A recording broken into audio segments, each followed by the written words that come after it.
¡Órale, últimos! दोस्तों, एक बार फिर से स्वागत है आपका प्रजापति न्यूज में। ये हैं भारत के सबसे खतरनाक कमांडो। दोस्तों, भारतीय सेना कितनी ज्यादा बहादुर और खतरनाक है ये तो हमें आपको बताने की आवश्यकता नहीं है, लेकिन उन सभी में से जो सबसे ज्यादा खतरनाक है, जिनके सिर पर खून सवार रहता है और अगर एक बार ये अपनी खुखरी निकाल दे तो दुश्मन का खून बहाए बिना उसे वापस नहीं रखते। जी हाँ दोस्तों, हम बात कर रहे हैं गोरखा रेजिमेंट की, जिसके बारे में हमने आपको काफी बार बताया है।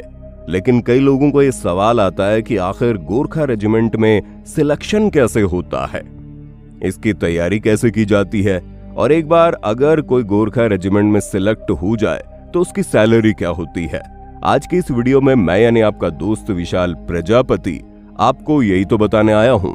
बस मेरे साथ वीडियो में इसी तरह बने रहिए।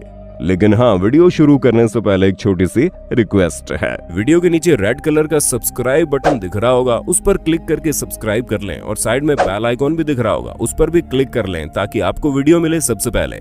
दोस्तों, भारतीय सेना की बहादुरी के चर्चे तो पूरी दुनिया में हैं, लेकिन जब बात गोरखा रेजिमेंट की आती है तो इनके बारे में कहावत है कि अगर कोई कहता है कि मुझे मौत से डर नहीं लगता, वो या तो झूठ बोल रहा है या तो फिर वो गोरखा है। गोरखा रेजिमेंट भारतीय सेना के साथ साल 1815 से जुड़ी हुई है और तब से लेकर अब तक गोरखा रेजिमेंट भारतीय सेना में ताबड़तोड़ सेवा दे रही है और अपनी बहादुरी का परचम लहरा रहे हैं, जिसकी मिसाल पूरी दुनिया देती है। और हर कोई सिर्फ यही सोचता है कि काश मेरे पास भी गोरखा रेजिमेंट होती। अगर हम इनकी ट्रेनिंग की बात करें तो गोरखा सैनिकों की ट्रेनिंग 3 फेज में होती है, जो पूरे 9 महीने तक चलती है। गोरखा रेजिमेंट की ट्रेनिंग के पहले 2 फेज में कठिन पीटी और ड्रिल से गुजरना पड़ता है, जहां पहले फेज में कच्ची मिट्टी में करीबन 7 हफ्तों तक उसमें जोश और स्टेमिना बढ़ाने के लिए इन्हें हर रोज ड्रिल और पीटी कराई जाती है। दूसरे फेज में सैनिकों को सेना का अनुशासन और तौर तरीके बताए जाते हैं और ये सब कुछ बहुत कठिन होता है, जिसे अगर कमांडो पार कर लेते हैं तो फिर आता तीसरा फेज, जिसमें पक्की चट्टान में ट्रेनिंग कराई जाती है, जिसमें करीबन 19 हफ्तों तक इन सैनिकों को चट्टान जैसी जमीन पर ड्रिल करना होता है। इसी ट्रेनिंग से गुजरकर सैनिकों का शरीर लोहे जैसा बन जाता है, जिसकी वजह से उन्हें भयानक से भयानक दर्द भी कम लगने लगता है। लेकिन गोरखा कमांडो सबसे ज्यादा अपने हथियारों के लिए फेमस है, जिसे खुखरी कहते हैं। ये 12 इंच का लंबा चाकू है, जिसे गोरखा रेजिमेंट का हर जवान अपने पास रखता है। और इस चाकू के बारे में एक बहुत ही खास बात कही जाती है कि जब कोई गोरखाली अपनी खुखरी को बाहर निकालता है तो वो अपने दुश्मन का खून निकाले बिना उसे अंदर नहीं रख सकता, और अगर गोरखा सैनिक ऐसा करने में नाकामयाब होता है तो उसे अपना खून खुखरी में लगाकर वापस रखना पड़ता है, क्योंकि बिना खून लगाए खुखरी वापस नहीं रखी जाती। वैसे तो कई लोग ये कहते हैं कि गोरखा रेजिमेंट में एक ही जाति के सैनिकों को रखा जाता है, पर दोस्तों ये बात सरासर गलत है। असल में गोरखा किसी भी एक स्पेशल जाति के सिपाही नहीं होते, बल्कि इनमें पहाड़ों में रहने वाले अलग अलग जातियों के लोग शामिल होते हैं। अब हम बात करते हैं एनएसजी कमांडो की, जो दुनिया के टॉप 5 स्पेशल फोर्स में से एक हैं। दरअसल एनएसजी कमांडो को भारत की वीआईपी या फिर महत्वपूर्ण लोगों की सुरक्षा की जिम्मेदारी दी जाती है और इन्हीं एनएसजी कमांडो पर उनकी सुरक्षा भी निर्धारित तो होती है।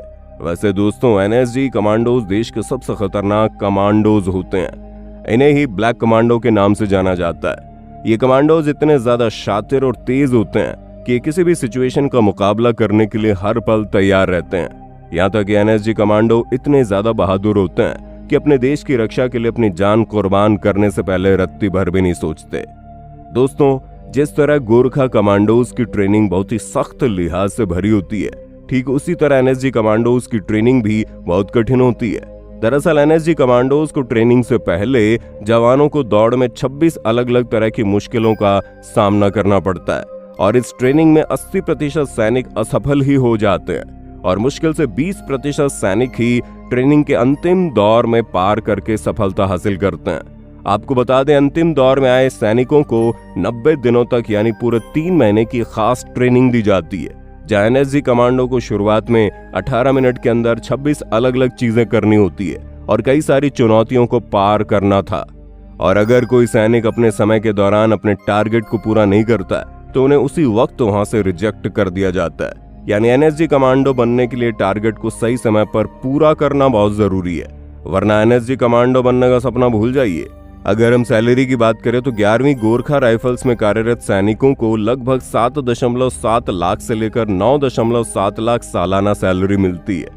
और वहीं अगर हम एनएसजी कमांडो की सैलरी देखें तो मीडिया रिपोर्ट्स के मुताबिक एनएसजी कमांडो हर महीने 84,000 से लेकर 2.5 लाख रुपए तक कमाते हैं।